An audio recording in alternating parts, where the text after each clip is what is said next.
Hariom everyone, मेरा नाम डॉली है और आज हम सीखेंगे कपालभाति होती क्या है और उसे करते कैसे हैं। कपालभाति एक प्राणायाम नहीं है, यह एक षट क्रिया है।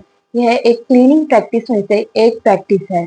तो कपालभाति का अर्थ है, कपाल का अर्थ है फोरहेड या स्कल और भाति का अर्थ है शाइनिंग।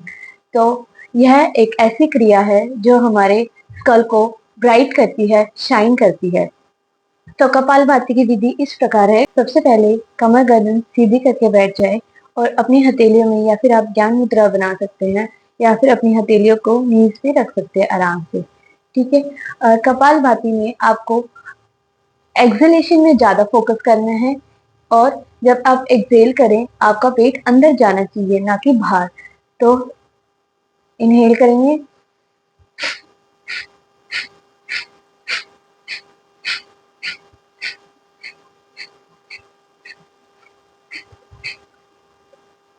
एक्सहेल में आपका ज्यादा फोकस रहना चाहिए और जो आपकी इनहेलेशन है वो ऑटोमेटिक चलती रहेगी, वह वो एक पैसिव वे में काम करेगा, पर आपको एक्सहेलेशन एक्टिव रखना है। उसे जोर जोर से फोर्सफुली आपको एक्सहेल करना ही पड़ेगा।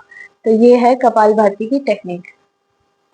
अगर आप बिगिनर लेवल प्रैक्टिशनर है तो आराम आराम से आपको स्ट्रोक लेनी है, एक्सहेल करना है अराउंड 10 से 15 पर राउंड।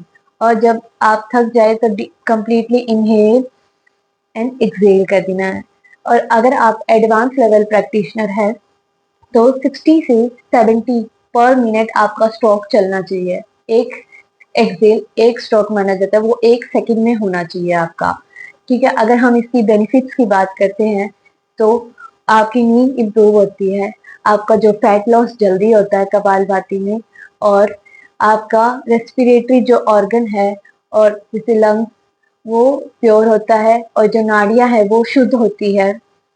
और अगर हम अवॉइड की बात करते हैं, जिनके हाई बीपी है, हार्ट रिलेटेड कोई भी डिसीज है, एपिलेप्सी है, या मतलब मिल्की के दौरे आते हैं, या किसी को स्ट्रोक और गैस्ट्रिक अल्सर है, तो आपको कपालभाति क्रिया अवॉइड करनी चाहिए।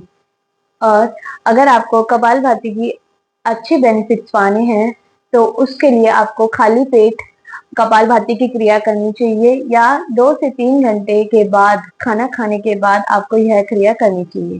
Thank you.